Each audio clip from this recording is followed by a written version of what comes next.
Енді микрокредиттер барлық тұрғындарға қол жетімді болмақ. Мемлекеттік бағдарламаның аясында кәсіпкерлер ерекше мүмкіндікке ие болды. Әсіресе жұмыссыз жүрген азаматтарға, ауыл шаруашылығымен шұғылданып жүрген жандарға бұл бағдарлама таптырмас бастама болмақ. Бүгінгі күні теміртаулықтар 16 миллионнан аса қаражат алып, өздерінің кәсібін аша алады.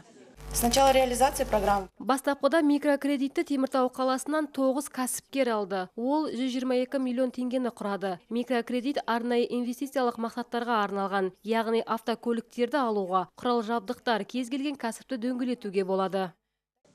Осы жылы 15 кәсіпкер бұл бағдарламаның тұрақты қатысушылары болған. Қаражатты көбінесе жауапкершілігі шектеулі серіктестіктің қызметкерлері алған.